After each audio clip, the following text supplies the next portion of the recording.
নমস্কাৰ বন্ধু বান্ধৱীসকল, মোৰ নতুন এটা ভিডিঅ'লৈ আপোনালোকক স্বাগতম জনাইছোঁ। আজি আপোনালোকক জনাব বিচাৰিছোঁ যিহেতু অৰুণোদয় আঁচনিলৈ আহিছে ভাল খবৰ।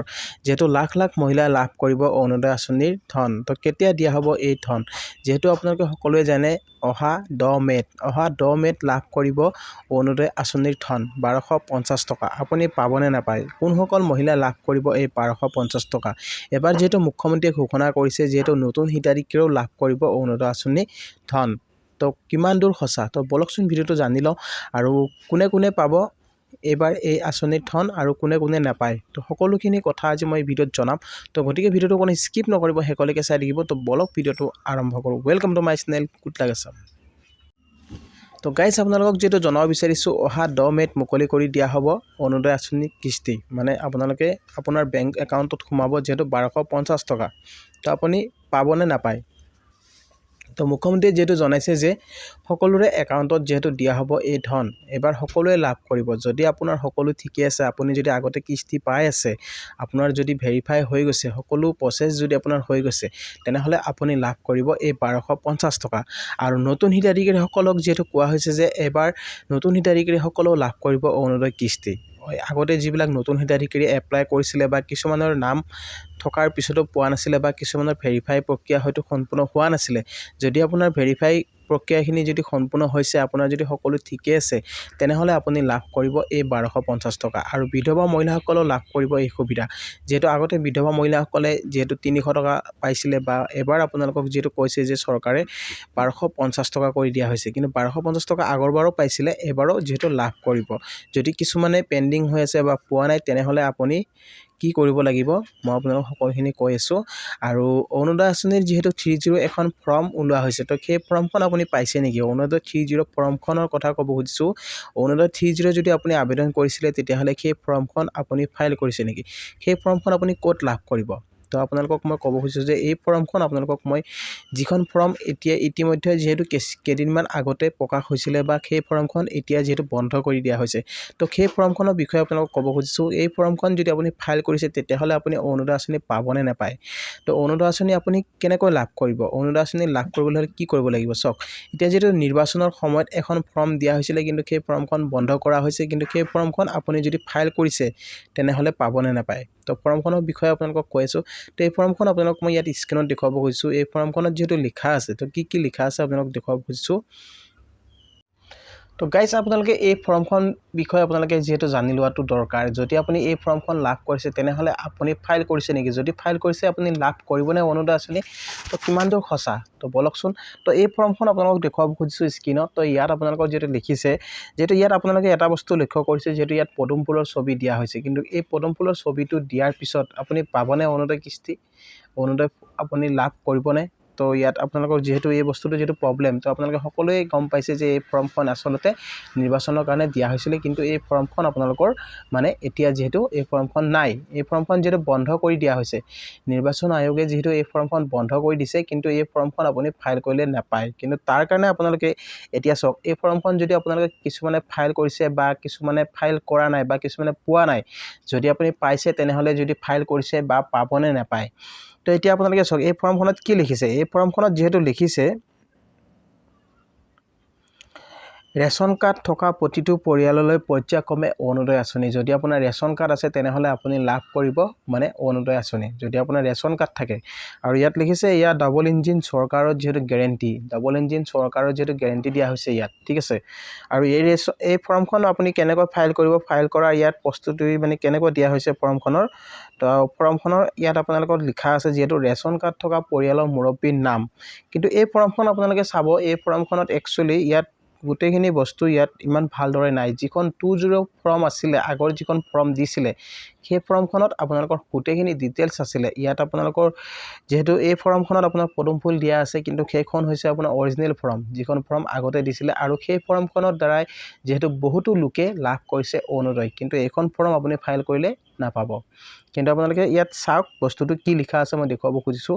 তো ইয়াত চাওক, ৰেচন কাৰ্ডৰ নম্বৰ দিছে, ৰেচন কাৰ্ডৰ নম্বৰটো লিখিব দিছে। তাৰপিছত পৰিয়ালৰ যিগৰাকী মহিলা সদস্যৰ নামত অৰুণোদয় আঁচনিৰ বাবে আবেদন কৰা হ'ব, যাৰ নামত অৰুণোদয় আঁচনি আপুনি আপুনি আবেদন কৰিব তেখেতৰ নামটো দিব দিছে, তাৰপিছত গাঁৱৰ নামটো দিব দিছে, তাৰপিছত ইয়াত ডাকঘৰ নাম দিব দিছে, তাৰপিছত পিন নম্বৰ দিব দিছে, তাৰপিছত বুথৰ নাম আৰু যিহেতু নম্বৰ, তাৰপিছত বিধানসভা সমষ্টিৰ নামটো দিব দিছে, তাৰপিছত ইয়াত ফোন নম্বৰটো দিব দিছে, মোবাইল নম্বৰ, তাৰপিছত পৰিয়ালৰ মুৰব্বী স্বাক্ষৰ। তো ইয়াত যিটো প্ৰপত্ৰ 1 আছে সেই প্ৰপত্ৰ 1ত এইখিনি বস্তু আপোনালোকৰ উল্লেখ আছে।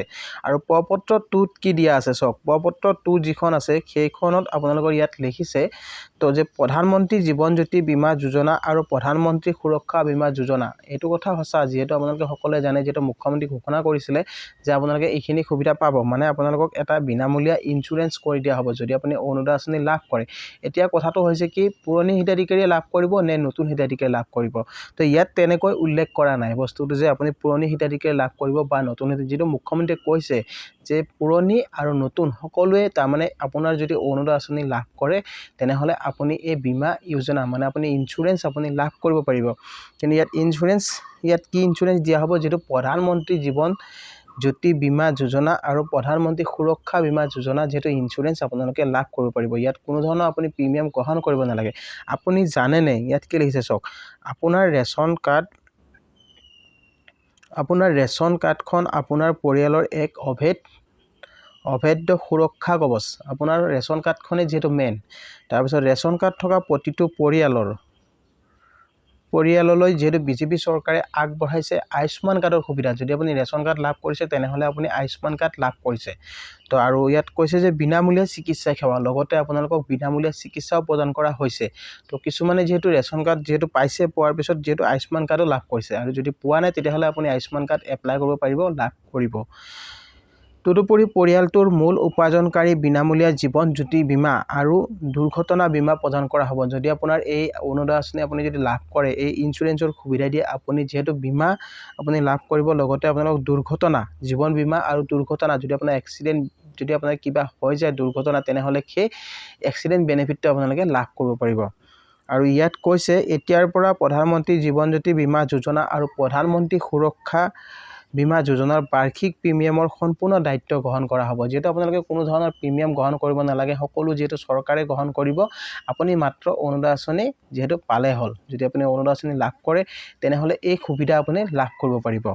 আৰু এই ফৰ্মখনত চাওক, এইখিনি বস্তু যিহেতু লিখি দিছে ঠিকে আছে, এইখিনি আপোনালোকৰ যিহেতু মুখ্যমন্ত্ৰীয়ে যিহেতু কৈছিলে, আৰু ইয়াত কৈছে যে পৰিয়ালৰ মূল উপাৰ্জনকাৰী নামটো লিখিব দিছে। কিন্তু এই বস্তুটো আপোনালোকৰ চাওক, প্ৰপত্ৰ 1তো দিছে আৰু প্ৰপত্ৰ 2তো দিছে। মূল উপাৰ্জনকাৰী নামটো দিব দিছে, তাৰপিছত বয়স দিছে, গাঁও, ডাকঘৰ, পিন, বিধানসভা সমষ্টিৰ নাম ইয়াতো দিয়া হৈছে প্ৰপত্ৰ 1ত, আৰু প্ৰপত্ৰ 2তো যিহেতু দিয়া হৈছে। ভোট কেন্দ্ৰৰ নাম আৰু নম্বৰ ইয়াতো দিয়া হৈছে প্ৰপত্ৰ 1ত, আৰু প্ৰপত্ৰ 2তো দিয়া হৈছে। তাৰপিছত চাওক ইয়াত বেংক একাউণ্ট নম্বৰ আৰু IFSC ক'ড। তো ইয়াত চাওক, এতিয়া আপোনালোকৰ ইয়াত ডিটেইলছখিনি গোটেইখিনি শুদ্ধ যিহেতু সেই হিচাপত নাই। তো এই ফৰ্মখন আপোনালোকে যদি ফাইল কৰে, এতিয়া কথাটো হৈছে এই ফৰ্মখন যদি আপোনালোকে ফাইল কৰে আপুনি লাভ কৰিব নে নকৰে। কিন্তু হিমন্ত বিশ্ব শৰ্মাই যিহেতু কৈছিলে আপোনালোকক 3-0 ফৰ্ম দিম বুলি, কিন্তু এইখন 3-0 ফৰ্ম নহয়, এইখন একচুৱেলি যিহেতু নিৰ্বাচনী প্ৰচাৰৰ বাবে দিয়া হৈছিলে, আৰু এই ফৰ্মখন যিহেতু বন্ধ কৰি দিয়া হৈছে। এতিয়া যদি আপুনি এই ফৰ্মখন পাইছে তেনেহ'লে এই ফৰ্মখন আপুনি ফাইল নকৰিব। এই ফৰ্মখন ফাইল কৰিলে আপুনি লাভ নকৰে, কিয়নো নিৰ্বাচনৰ পিছতহে এখন ফৰ্ম দিয়া হ'ব। যেতিয়া আপোনালোকক নতুন ফৰ্ম দিয়া হ'ব, সেই ফৰ্মখনত আপোনাৰ অশোক চক্ৰ থাকিব লাগিব, আৰু চৰকাৰৰ যিখন 2-0 আগৰ যিখন ফৰ্ম আছে তেনেকুৱা ধৰণৰ ফৰ্ম হ'ব লাগিব। তেনেকুৱা ধৰণৰ ফৰ্ম হ'লেহে আপুনি লাভ কৰিব অৰুণোদয় আঁচনি। তো আপোনালোকক এইটোৱে ক'ব খুজিছোঁ, যদি আপোনালোকে এই ফৰ্মখন লাভ কৰিছে তেনেহ'লে এই ফৰ্মখন আপোনালোকে ফিলআপ নকৰিব, আৰু আপোনালোকে এই ফৰ্মখন ফাইল কৰিলে নাপায়। যিটো এইখন ফৰ্মত আপোনালোকৰ কোনো ধৰণৰ আপোনালোকৰ যিহেতু চৰকাৰী মোহৰ নাই বা কোনো ধৰণৰ আপোনালোকৰ ইয়াত গেৰেণ্টি নাই আপোনালোকে যে পাব। কিন্তু আপোনালোকে সুধি চাব পাৰে যে এই ফৰ্মখন ফাইল কৰিলে পাবনে নাপায়। আপোনালোকে এই কমিটিত বা আপোনালোকৰ যিটো পঞ্চায়ত অফিচ আছে বা আপোনাৰ যিটো আপোনাৰ মহকুমা অফিচ আছে তাত আপোনালোকে খবৰ কৰিব পাৰে। আৰু গাইজ আপোনালোকক যিহেতু জনাব বিচাৰিছোঁ, লাখ লাখ মহিলাই যিহেতু লাভ কৰিব অৰুণোদয় আঁচনি। এবাৰ যিহেতু অহা 10 মে'ত, তো 10 মে'ত আপোনালোকে অৰুণোদয় আঁচনি লাভ কৰিব যিসকলৰ ভেৰিফাই প্ৰক্ৰিয়া সম্পূৰ্ণ হৈছে। যিসকলৰ ভেৰিফাই হৈছে, সকলো ডকুমেণ্ট যদি আপোনাৰ ঠিকে আছে, আপোনাৰ বেংক একাউণ্ট যদি ঠিকে আছে, আপোনাৰ যদি প্ৰত্যেক মাহে কিস্তি সোমাই আছে, তেনেহ'লে আপুনি এবাৰ পাব অৰুণোদয় কিস্তি, যিহেতু 1250 টকা আপোনালোকক দি অহা হৈছে। আৰু পৰৱৰ্তী সময়ত হয়তো অৰুণোদয় আঁচনি বৃদ্ধি কৰা হ'ব পাৰে, তো বৃদ্ধি কৰিব পাৰে। তো আপোনালোকে এইটোৱে জানক যিহেতু নতুন হিতাধিকাৰীসকলে অৰুণোদয় আঁচনি পাব নে নাপায়। নতুন হিতাধিকাৰীসকলে লাভ কৰিব যদি আপোনালোকৰ সকলোখিনি ডকুমেণ্ট ঠিকেই আছে। আৰু এটা কথা ক'ব খুজিছোঁ, যিটো আপোনাক ক'ব খুজিছোঁ, অৰুণোদয় আঁচনিৰ এবাৰ যিহেতু আপোনালোকক এটা মুখ্যমন্ত্ৰীয়ে যিটো ঘোষণা কৰিছে যে 3 লাখ মহিলাই আৰু নতুনকৈ যিহেতু 3 লাখ মহিলাই লাভ কৰিব অৰুণোদয় আঁচনি। তো আপুনি যদি লাভ কৰিম বুলি ভাবিছে তেনেহ'লে আপোনালোকে এতিয়াৰ পৰা আপোনাৰ ডকুমেণ্টখিনি সাজু কৰি থৈ দিয়ক। কিয়নো নতুনকৈ যিহেতু নিৰ্বাচনৰ পিছতে বা ইলেকশ্যনৰ ৰিজাল্ট যেতিয়া ওলাব তাৰ পিছতে আপোনালোকক এই ফৰ্ম বিতৰণ কৰিব পাৰে বা আপোনালোকে লাভ কৰিব পাৰে। এই ফৰ্ম লাভ কৰাৰ পিছতহে আপুনি লাভ কৰিব অৰুণোদয় আঁচনি। তো গাইজ আপোনালোকে নিশ্চয় ভিডিঅ'টো বুজি পালে। তো আজিৰ ভিডিঅ'টোত আপোনালোকক এইখিনি জনাব লগা আছিলে। আৰু ভিডিঅ'টো চাই যদি আপোনালোকে ভাল পাইছে তেনেহ'লে এটা লাইক আৰু শ্বেয়াৰ কৰি দিব নাপাহৰিব। আৰু লগতে মোৰ চেনেলটোত যিসকলে নতুনকৈ আহিছে তো চেনেলটো ছাবস্ক্ৰাইব কৰি ৰাখিব আৰু কাষত থকা বেল আইকনটো প্ৰেছ কৰি দিব, যাতে এনেকুৱা ধৰণৰ নতুন ভিডিঅ' আহিলে সকলোতকৈ আগত পাই থাকে।